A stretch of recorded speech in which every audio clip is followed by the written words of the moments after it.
afternoon and welcome to the Keriba Building and Construction Program Community of Practice Yarning Circle. My name is Julianne Lambourne, but let me first start by acknowledging the traditional owners on the land we are connecting in from. I'm on Gimoi Wallabara Yidinji country in Cairns, but we pay respects to their elders, families, businesses and community. But we also acknowledge you and all of you that are listening in today, and all Aboriginal and Torres Strait people that are with us today in our yarning circle. The Keriba Building and Construction Program is powered by Tagaimc Management Consultants and supported by Construction Skills Queensland. The Keriba Building and Construction Program provides support to Aboriginal and Torres Strait Islander businesses within the building and construction industry in Far North Queensland and North Queensland. The area covered goes from Bowen up to the Torres Strait Islands and out towards the Northern Territory border. During the program, the Yarning Circle is an opportunity for brothers and sisters who are part of the Keriba community of practice to share their knowledge, experience and information for the benefit of Aboriginal and Torres Strait Islander building and construction businesses in Far North Queensland and North Queensland. But today we have a very special guest. We would like to actually welcome Daniel Allen, Project Manager for Wagners. So thank you for joining us today, Daniel. Thanks for the invite, Julianne. It's great to be here.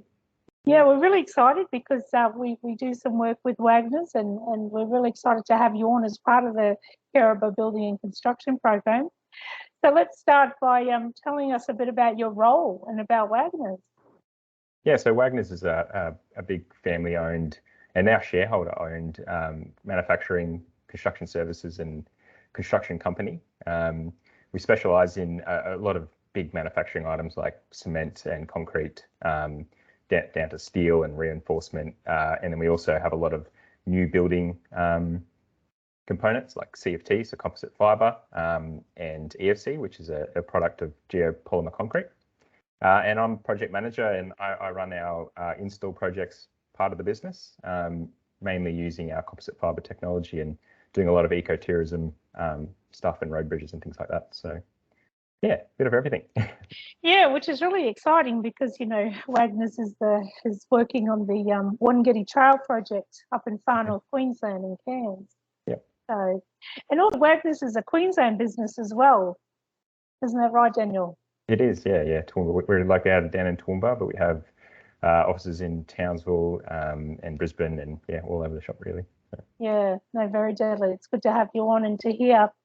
So we'll start by telling us, you know, as part of Wagners, about the opportunities that either past or future or, you know, for Aboriginal and Torres Strait Islander businesses in the building and construction industry. Yep. So I guess past jobs, we've done a couple of ecotourism jobs up in Townsville with the Castle Hill project up there, and then we're moving into this Wangari project, which is a huge ecotourism opportunity. I see a lot of that up north because you have such beautiful country up there, and you know there's the big push lately to showcase that, and people when they come to there, they need to utilize infrastructure to get to different areas. So that's a big one for us, and I think the other really big one up there is renewables. I see you got a lot of sun, a lot of wind, and a lot of open space, which is all the big requirements for renewable technology and infrastructure. So I think they're probably the biggest construction opportunities I see up north in your way. Fantastic. So for our Aboriginal and Torres Strait Islander businesses, let's talk about some tips for them and even practical tips around what they can do within their business in regards to procurement and, you know, business opportunities. Yep. I think probably the biggest thing is the people you surround yourself with. I think culture is just this amazing, really important item in a business that you need to take care of first and foremost. You know, you need to hire the right people is a key, and it's not always easy, but you just need to choose by personality as well as much as their skills and what they bring to the business and how they deal with adversity and different items like that. Training people is a huge one. It's just upskilling and upscaling your business by improving your people. and how you lead your people is a big item. Lead from the front, don't micromanage. It's definitely a big item we see a lot in Wagners, just trying to, empower your people to complete work instead of looking over their shoulder all the time.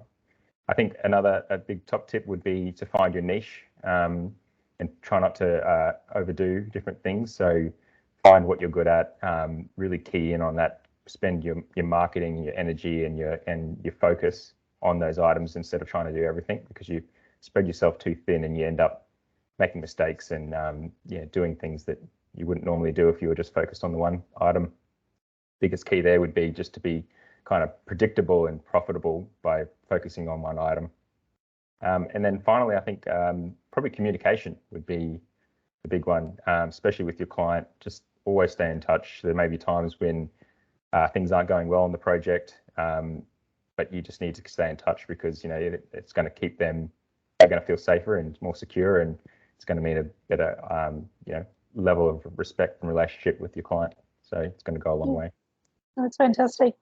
Yeah, in regards, and we know Indigenous procurement is a big part of any construction project, especially with the government and things like that. Mm-hmm. Is there anything you specifically look for as a business around your Indigenous business targets that might help our Aboriginal and Torres Strait Islander businesses to be competitive, I guess, for Indigenous procurement, or any procurement actually? I think it's about capacity to perform. I think a lot of times there's great companies out there that just don't push themselves forward as someone who is capable enough. That's a real key. You need to be able to prove that you can compete with anyone in the market in what you're actually going for. I think that's probably a big key. Yeah, well, that's really good, because I know that a lot of businesses are trying to, like everyone, have more opportunities within their business. Mm-hmm. We're trying to help them to develop those. Where are your strengths? Where are your opportunities? To help your business grow and things like that, and also to be more marketable. Yep. How do they sell their business? So if they're talking to a company like Wagners, how are they able to sell their capability, to the business and stuff like that? So, yep. And do you find over your projects that you, because you would have targets, how do you go, with your communication about those procurement opportunities? Sorry, what do you mean? Like if you have procurement targets a part of your project, especially Indigenous procurement targets, how do you go with communicating that message across to the businesses? Is it just an advertising thing, Yeah, I think that's a big one, is advertising and just getting out there and meeting people face to face. And, for one, you've got to discover the projects, but also the companies that go for them. You need to talk to them a lot to try and understand what they need and what they're after and what they lack.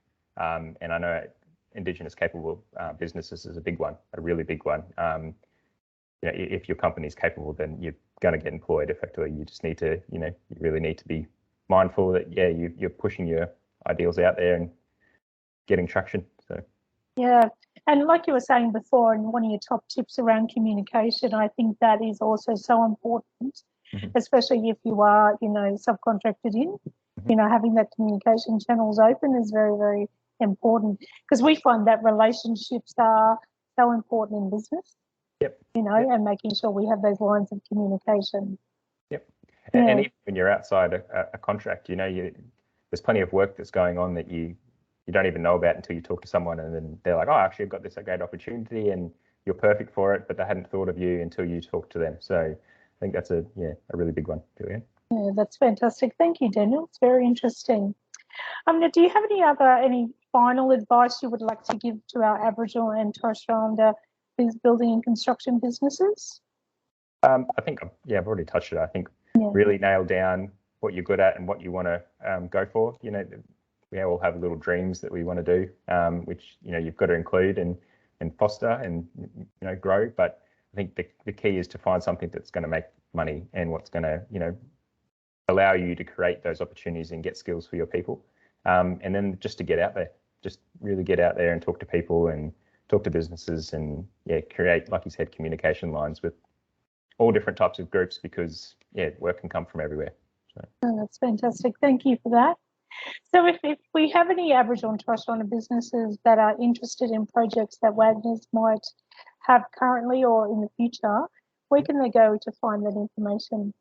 Well, yeah, you can definitely go to our website, which we can include somewhere. Yeah, we'll do that. Or even email me or one of our other business development managers. We have 2 of them in Queensland, and about 7 all around Australia, and a couple in New Zealand and America. So there's lots of opportunities around, and they're always going out there and looking for it. So yeah, if we can get you guys in contact with them, then they're your best point. So yeah, that's fantastic. Thank you, Daniel, for coming on board and giving us this really vital advice for our businesses, and being part of our community of practice yarning circle as well. So today we're talking to Daniel Allen, Project Manager for Wagners. So, your advice is so vital. So I just, say to our Aboriginal and Torres Strait Islander businesses, take on the advice. If you have any questions, come back to us and ask those questions.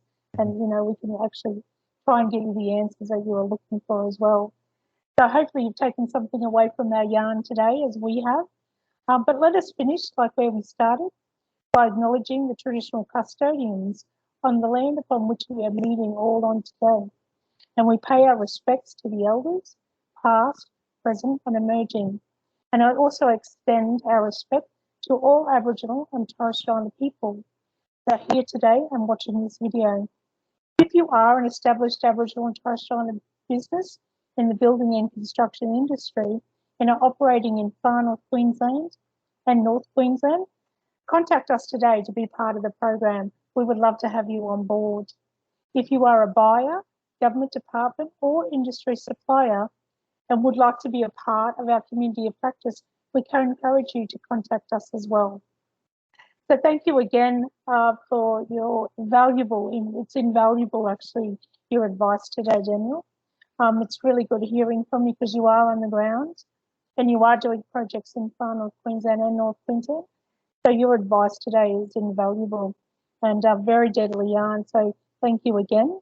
And thank you to everyone that are watching today. Thanks, guys. Appreciate the time.